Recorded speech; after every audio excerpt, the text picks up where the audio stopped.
한 주간 잘 지내셨습니까? 믿음으로 세상을 이긴 구약의 인물들 이제 6주차 강의입니다. 오늘은 모세에 대해서 좀 자세하게 공부해 보도록 하겠습니다. 먼저 공부하기 앞서서 제가 잠깐 기도하고 시작하겠습니다. 살아계신 하나님 감사합니다. 하나님 사랑하시는 귀한 성도님들과 함께 믿음으로 세상을 이긴 구약의 인물들 한 분 한 분을 살펴보고 계시니 감사합니다. 하나님 오늘 이 모세에 대해서 또 공부하고 나눌 때 하나님 주시는 귀한 은혜의 시간 되게 하시고 정말 성령님께서 주시는 믿음과 소망이 가득한 시간 되도록 역사하여 주시옵소서. 하나님 우리 성도님들의 삶의 평안과 또 하나님의 위로와 또 하나님 힘 주시는 역사가 하나님 가득하도록 축복하여 주시기를 간절히 기도합니다. 하나님 강의 시작하는 시간입니다. 주님 마치는 시간까지 은혜 베풀어 주시고 성령께서 함께하여 주시옵소서. 모든 것 전에 맡기옵고 감사드리며 살아계신 예수 그리스도 이름으로 기도드리옵나이다. 아멘. 네, 오늘은 이제 9강입니다. 모세고요. 벌써 이제 9강이고 이제 2주 남았습니다. 여러분 마지막까지 좀 집중해서 강의를 참석해 주시면 감사하겠습니다. 자, 오늘 암송 구절 같이 한번 한 목소리로 좀 읽어보도록 하겠습니다. 히브리서 11장 24절부터 26절입니다. 같이 읽겠습니다. 시작. 믿음으로 모세는 장성하여 바로의 공주의 아들이라 칭함받기를 거절하고 도리어 하나님의 백성과 함께 고난받기를 잠시 죄악의 낙을 누리는 것보다 더 좋아하고 그리스도를 위하여 받는 수모를 애굽의 모든 보화보다 더 큰 재물로 여겼으니 이는 상 주심을 바라봄이라. 아멘. 네, 이 말씀 구절은 이 모세에 대해서 히브리서 기자가 기록하고 있는 모세의 믿음에 관한 부분입니다. 먼저 우리 오늘 이 모세를 다룰 때 제일 첫 번째로 다룰 부분은 모세의 믿음은 부모님의 믿음에서 시작되었다는 겁니다. 참 귀한 말씀 아니겠습니까? 한 번 더 같이 읽어보겠습니다. 시작.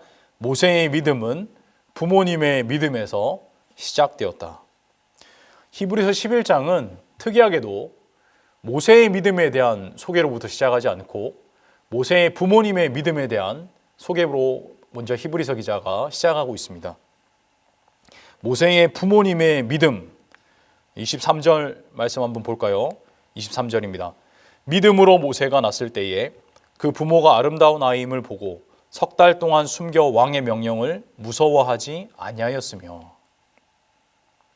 모세가 이 태어났던 시기는 여러분 이 이집트의 모세가 태어난 시기는요 요셉을 알지 못하는 새 왕이 일어난 시기라고 합니다. 출애굽기 1장 8절을 보면 요셉을 알지 못하는 새 왕이 일어나 애굽을 다스리더니 이렇게 말씀합니다. 여러분 이 말씀은 어떻게 보면 시간이 많이 지나서 요셉이 히브리인 요셉이 총리로 있었다는 사실을 모든 사람이 다 잊혀질 시간이 될 정도로 시간이 많이 흘렀다. 뭐 그렇게 모세를 전혀 모르는 왕이 일어났다로 이렇게 해석이 되는 것처럼 보이기도 합니다. 여러분 그러나 출애굽기 1장 8절은 그런 뜻이 아닙니다. 요셉이라는 히브리인 총리가 있었다는 사실조차 모르는 왕이 일어났다는 뜻이 아니라 왕권이 교체됐다는 거죠. 왕정이 바뀌었다라고 하는 말입니다. 왕조가 바뀌었습니다. 주전 17세기부터 약 한 150년간을 다스렸던 이 이집트의 왕조가 있는데요. 이 왕조를 힉소스 왕조라고 합니다. 이 이방 민족이고요. 이집트 정통 그런 왕조가 아니라 이방에서 침략에서 들어와서 이집트를 다스렸던 그런 민족입니다. 셈족 계열이고요. 또 유목민이었고 기마민족이었습니다. 그러니까 너무나 다른 문화, 다른 이방인들이 이집트를 한 150년 정도 다스렸기에 이 150년의 기간을 이집트에 있어서는 암흑기다라고 이렇게 표현합니다. 이때 세워진 왕조가 힉소스 왕조인데 이 외국인 이방 왕조, 이방 나라 왕이 다스리는 이방 나라 왕이 침략해서 다스리는 그 왕조에 이방인이었던 요셉이 또 총리로 세워집니다.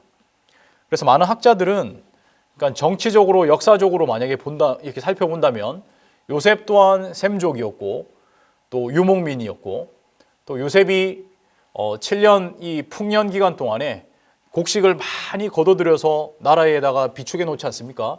그리고는 또 7년 이렇게 흉년이 들었을 때에 사람들이 와서 그 곡식을 사가다가 나중에 살 게 없으니까 땅을 다 팔지 않습니까? 그래서 역사학자들은 이렇게 말합니다.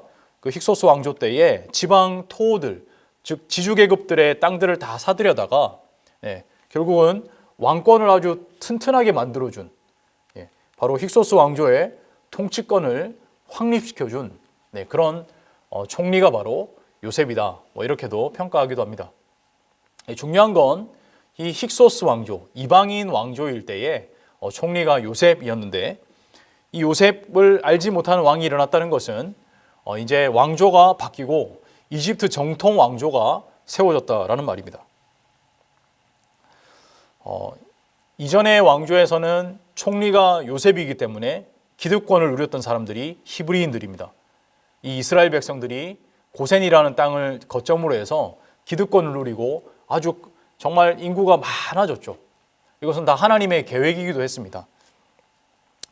그런데 왕조가 바뀌면서 히브리인들이 누렸던 그런 모든 기득권들이 다 사라지고 히브리인들은 어떻게 됩니까? 노예가 됩니다.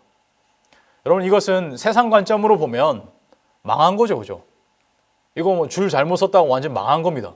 여러분 그러나 세상 관점으로 보면 히브리인들이 잘 살다가 노예가 된 것이 망한 것이지만 하나님의 관점으로 보면 뭡니까? 약속의 때가 된 것입니다. 하나님의 관점으로 보면 약속의 시간이 다가온 것입니다. 이제 떠날 시간이 된 거죠.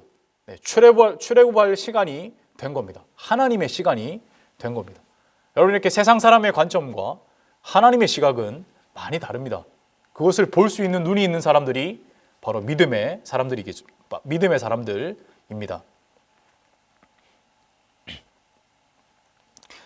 여러분 왕조가 이렇게 바뀜에 따라서 어떤 일들이 있습니까? 왕조가 바뀌니까 이제 고센 지역으로 중심을 해서 살아갔던 이스라엘 백성들을 그들이 너무 인구가 많아지기 시작하니까 이제 왕이 이들의 많아져서 나중에 반란을 일으킬까 두려워하기 시작합니다. 그래서 너무나 정말 하루 버티기도 힘든 고된 노역, 그것을 계속 해나가다 보면 병에 걸려서 쓰러질 정도의 아주 고된 노역, 막 비돔손과 라암셋 같은 그런 국고성을 짓는 아주 고된 노역을 막 너무 힘들게 시킵니다. 또 어떤 일을 시킵니까? 산하 제한 정책을 명령합니다. 남자아이가 태어나거든 무조건 죽여라. 남자아이가 태어나거든 산파를 통해서 죽이라 하고요.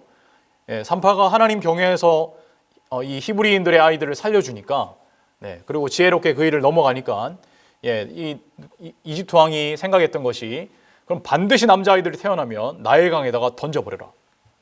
그러니까 죽여라는 말이죠. 남자아이들은 반드시 죽여라. 그러니까 히브리인들의 이 번식, 히브리인들이 이렇게 많아지는 것을 막는 그런 정책을 계속적으로 펼쳐나갔습니다. 히브리서 저자는 이런 고난과 박해의 시대를 통해서 모세의 부모님들의 믿음을 표현하고 있는데요. 우리 한 번 더 같이 한번 읽어볼까요? 히브리서 11장 23절입니다. 같이 읽겠습니다. 자, 시작. 믿음으로 모세가 낳았을 때에 그 부모가 아름다운 아이임을 보고 석 달 동안 숨겨 왕의 명령을 무서워하지 아니하였으며. 모세의 부모들은 하나님보다 이집트의 왕을 두려워하지 않았습니다. 모세의 부모의 유일한 두려움의 대상은 하나님 아버지이십니다. 여러분 하나님 믿는 사람들은 사람이나 환경을 두려워하지 않습니다. 누구를 두려워합니까? 여호와 하나님을 경외하는 사람들이 하나님을 믿는 사람들입니다. 세상 사람들은 여러분 두려움이 생길 때 어떤 조언을 합니까? 야, 너 그 환경을 한번 바꿔봐. 환경이 바뀌면 또 너 상황이 좀 달라지면 그 두려움도 사라질 거야. 여러분 그 처음 회사에 입사한 사람들이 두려움이 많습니다. 적응해야 될 게 많고 인간관계 속에서 지시받고 배우고 고치고 또 이렇게 살아갈 게 참 처음 직장에 취직하면은 되게 힘들지 않습니까? 두려움이 많고 내일 어떻게 버티지? 다음 날은 어떻게 버티지? 네, 그렇게 두려움이 많습니다. 여러분 그러나 여러분 그 신입 사원일 때 두려움이 있었다고 나중에 이제 사장님이 되면은 두려움이 없어집니까? 부장이 되면 두려움이 사라지는 겁니까? 좀 높은 직위로 계속 올라가면 환경이 바뀌면 두려움이 사라지는 겁니까? 퇴사하게 되면 사라질까요? 여러분 아닙니다. 여러분 두려움은 환경이나 상황이 바뀐다고 사라지는 것이 아닙니다. 두려움은 성경에서 어떻게 이길 수 있다고 말합니까? 예, 우리 믿음으로 세상을 이긴 구약의 인물들을 공부하는 여러분은 답을 아시지 않겠습니까? 어떻게 하면 두려움을 이길 수 있습니까? 네, 맞습니다. 믿음으로 세상을 이기는 것입니다. 목사님 너무 단순한 거 아닙니까? 맞습니다. 성경의 진리는 단순하고 명쾌합니다. 예, 믿음으로 세상을 이기는 겁니다. 하나님을 믿는 믿음이 있어야 두려움을 이길 수 있습니다. 같이 한번 읽어볼까요? 자, 시작. 두려움은 믿음으로 이기는 것입니다. 하나님을 믿는 믿음이 있어야 두려움을 이길 수 있습니다. 여러분 하나님 믿는 믿음 있으십니까? 살아계신 하나님을 믿는 믿음 있으십니까? 네, 그럼 여러분 두려워하지 마십시오. 절대 두려워하지 마십시오. 하나님 함께 하시고 붙드시고 길을 인도하실 줄 믿습니다. 그 하나님 때문에 담대하게 살아가시는 그리스도인들이 되시기를 간절히 바랍니다. 여러분 모세의 부모는 믿음이 있는 히브리인들입니다. 이 여호와 신앙으로 인해서 바로 왕을 두려워하지 않는 믿음이 있는 신앙인들이었습니다. 죽음을 두려워하지 않는 믿음, 바로 왕을 두려워하지 않는 믿음을 갖고 있었습니다. 네, 이 모세의 부모는 이 아기 모세를 보면서 무엇을 보았겠습니까? 하나님의 아주 특별한 계획을 보게 됩니다. 23절에는 우리가 많이 읽었지만 제가 한번 읽어보겠습니다. 믿음으로 모세가 낳았을 때에 그 부모가 아름다운 아이임을 보고, 여러분이 아름다운 아이임을 보고라고 할 때 유대적인 배경에서는 우리 지금 한국 사람들이 아름답다라고 말하는 이것과는 조금 다른 표현, 다른 뜻을 담고 있습니다.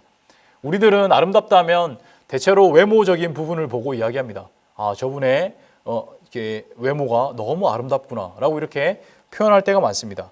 그런데 유대인들이 잘생겼다, 아름답다라고 하는 것은 외모적인 부분뿐만 아니라 그 속에 뭔가 하나님의 특별한 부르심이 있다라고 그렇게 좀 표현하는 부분이 있다라고 합니다.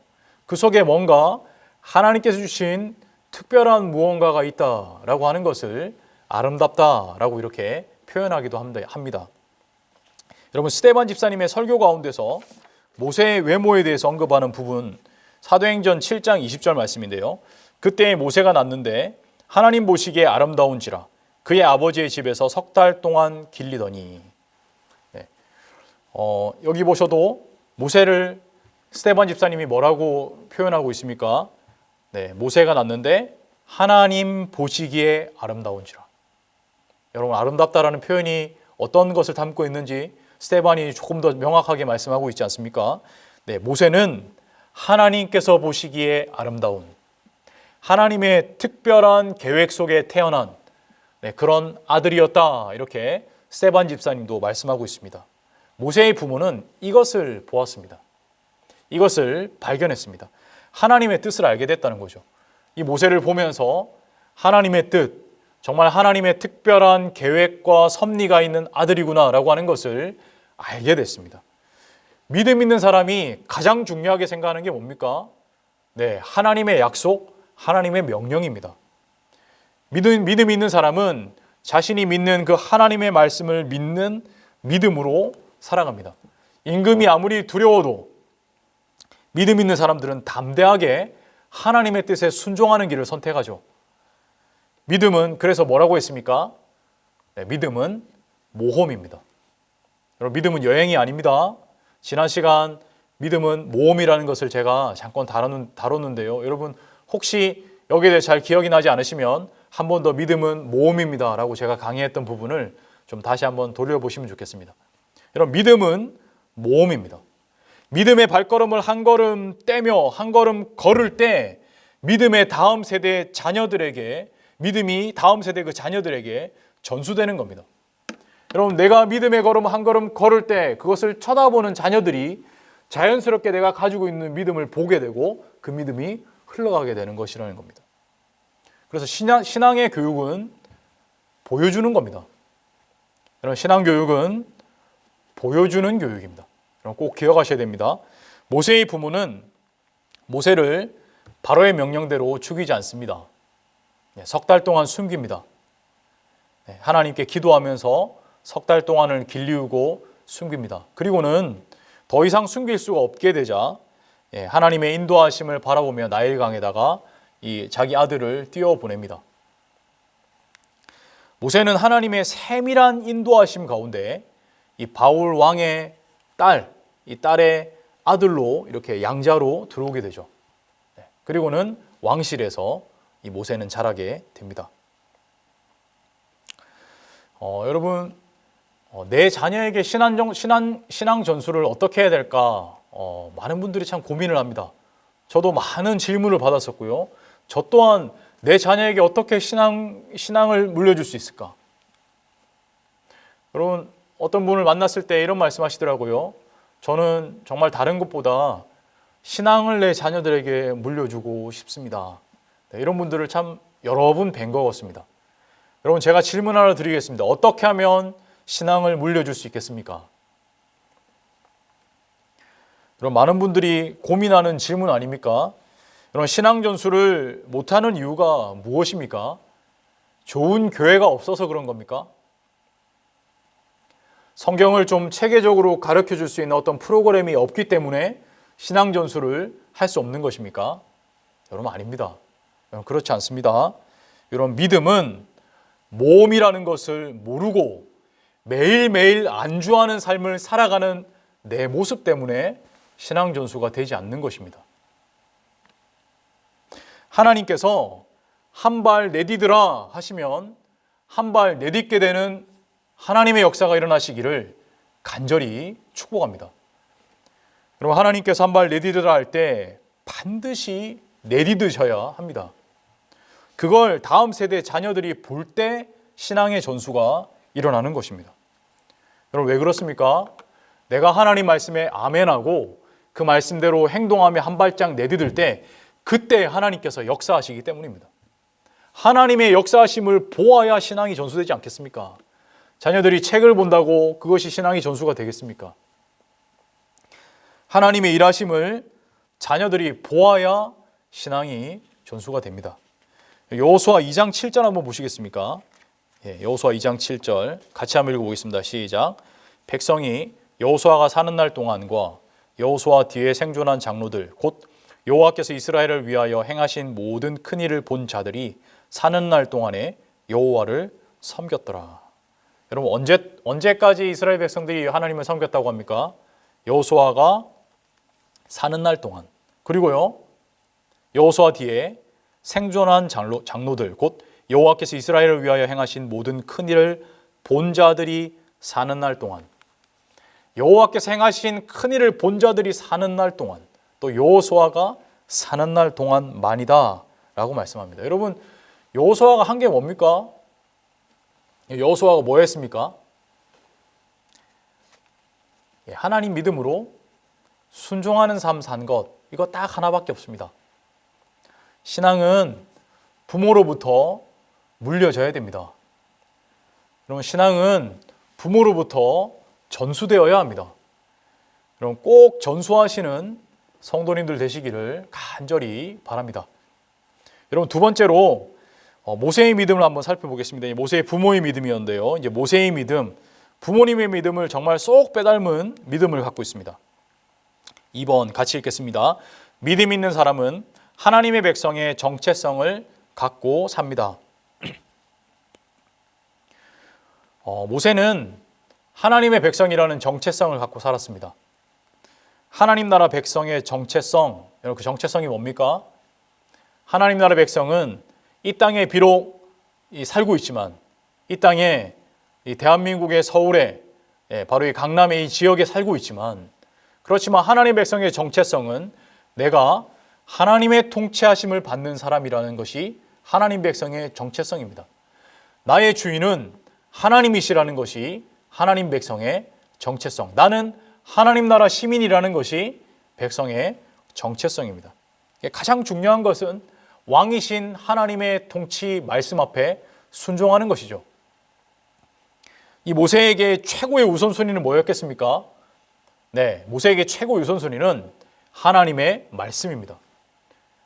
하나님께서 아브라함과 이삭과 야곱에게 맺어주셨던 그 언약, 아마도 이 레위인이었던 아버지 어머니를 통해서 많이 어렸을 때부터 들었을 겁니다. 특히 이 모세를 이제 유모로 들어와서 섬겼던, 자기 자녀를 키웠던 요게벳, 이 레위인 요게벳을 통해서 여호와 신앙, 그리고 이 아브라함과 맺었던 이 언약에 대해서 충분히 많이 들었을 것입니다. 그래서 이 모세에게는 최고의 우선순위는 아브라함에게 약속하셨던 그 하나님의 말씀, 정말 하나님 주셨던 그 언약들, 이것이 모세에게는 가장 우선순위였습니다. 모세는 하나님의 부르심이 무엇인지, 이 아버지 이름 뭡니까? 아버지 이름은 아므람, 어머니 이름은 요게벳, 다 레위인입니다. 이분들을 통해서 하나님의 부르심이 무엇인지, 하나님의 계획과 뜻과 또 아브라함과 맺은 그 언약이 무엇인지 잘 들었습니다. 그래서 하나님의 뜻은 애굽의 왕실에서 왕족의 신분으로 살면서 또 이스라엘 백성을 잘 돌보는 그것이 아니라는 것을 모세는 잘 알고 있었습니다. 하나님의 뜻이 뭡니까? 출애굽입니다. 하나님의 뜻은 아브라함과 이삭과 야곱과 맺은 그 언약 속에 들어 있었는데요, 큰 민족을 이루게 하시고, 가나안 지금 이미 이 출애굽의 이 이집트에서 큰 민족을 이루셨지 않습니까? 인큐베이터 같은 이집트라는 그 공간을 통해서 큰 민족을 이루시고, 이제 약속의 땅을 향해서 출애굽해야 되는 상황입니다. 그렇게 할 때 하나님께서는 너를 축복의 통로로, 또 축복의 자손이 나게 하실 것이라고 이렇게 약속하고 있는 것이 바로 아브라함의 언약 아니겠습니까? 이 언약을 모세는 잘 알고 있었습니다. 모세에게는 갈등이 있었을 겁니다. 우리도 하나님 말씀을 듣고 두 마음이 있지 않습니까? 한 마음은 그냥 내가 조금 편한 대로 가자, 내가 가고 싶은 길로 가자. 또 하나는 아니야, 정말 날 위해 십자가 죽으신 그 예수 그리스도, 그 예수님을 위해서 내가 한 걸음 한 걸음 내 육신의 정욕대로 살지 않고 정말 성령님의 인도하심을 따라 살아가야지 하는 두 마음이 분명히 우리들에게 있습니다. 모세에게도 마찬가지의 그 마음이 있었는데요, 갈등이 많이 있었습니다. 자신의 선택이 현명하지 못한 처사는 아닌가. 내가 백성을 위하는 길이, 여러분 그 하셉투스라고 하죠. 모세의 그 어머니 이름이 하셉투스입니다. 하셉수트, 죄송합니다. 하셉수트. 이 어머니 하셉수트라고 하는 모세의 어머니는 이 바로왕의 무남 동녀라고 합니다.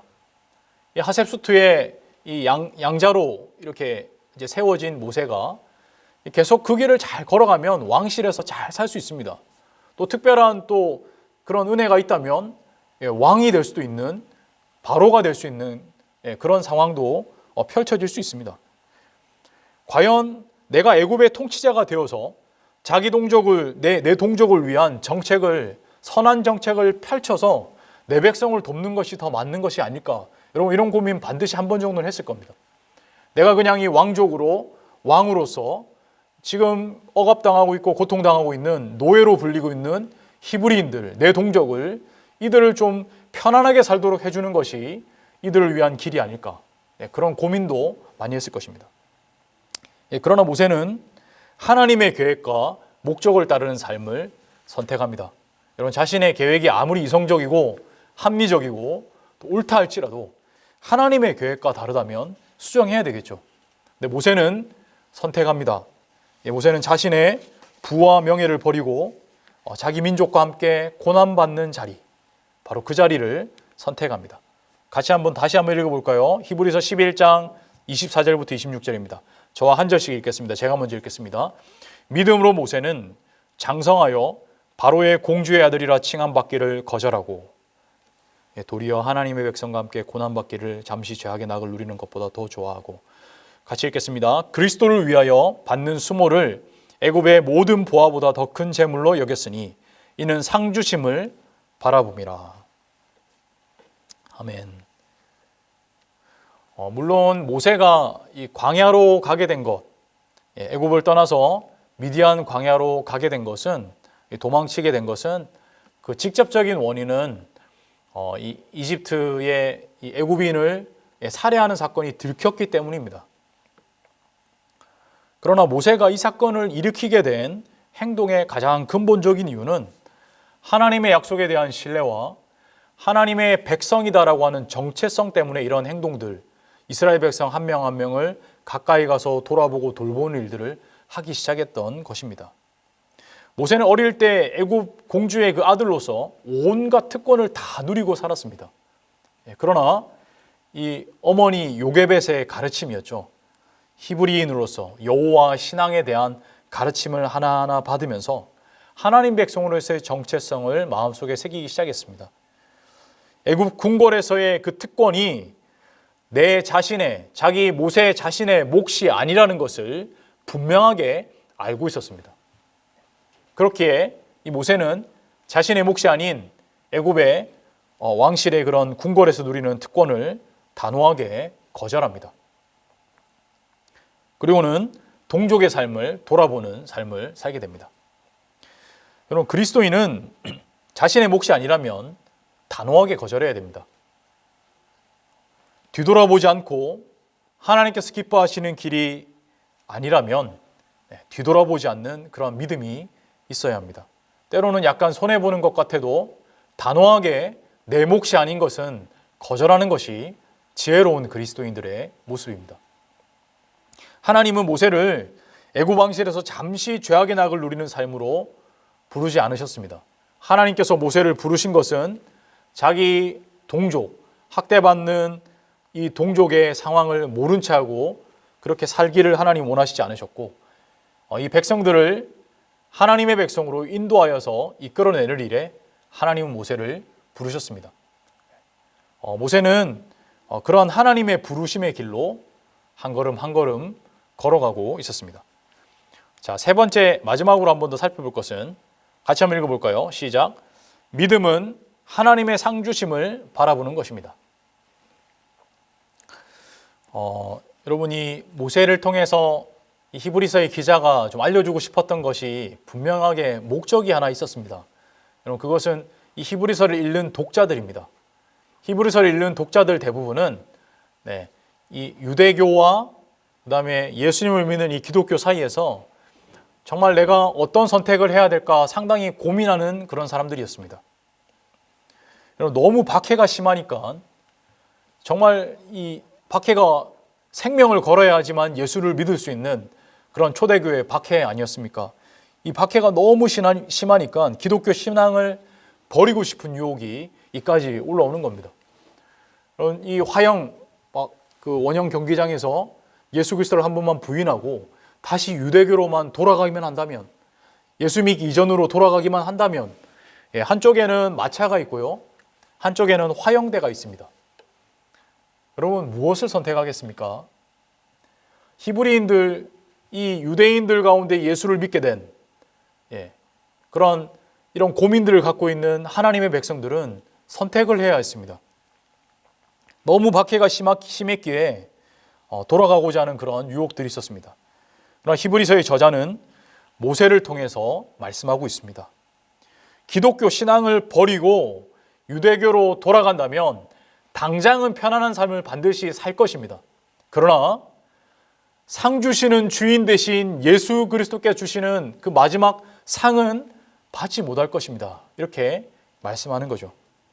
장차 상 주실 예수 그리스도와는 영영 멀어져 버리게 될 것이다. 이렇게 말씀하고 있습니다.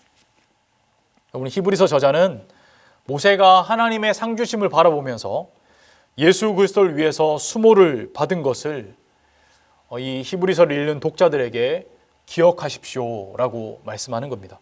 우리 같이 한번 읽어볼까요? 26절입니다. 시작. 그리스도를 위하여 받는 수모를 애굽의 모든 보화보다 더 큰 재물로 여겼으니 이는 상 주심을 바라봄이라. 사랑하는 성도 여러분, 저와 여러분도 잘 선택해야 됩니다. 능욕이라는 단어는 헬라어로, 신약 성경에 있는 헬라어로 오네이디스몬이라는 단어입니다. 이 능욕이라는 뜻은 능욕, 비방, 치욕, 불명예 이런 뜻을 갖고 있습니다.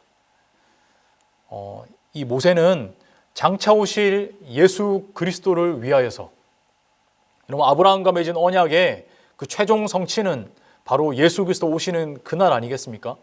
예수 그리스도께서 이 땅에 오셨고 이미 시작된 이 하나님의 나라, 그리고 재림하여서 주님 완성하실 그 하나님의 나라, 바로 이 모세가 바라봤던 그 아브라함의 언약은 예수 그리스도께서 오실 때에 성취되는, 온전하게 성취되는 그 언약입니다.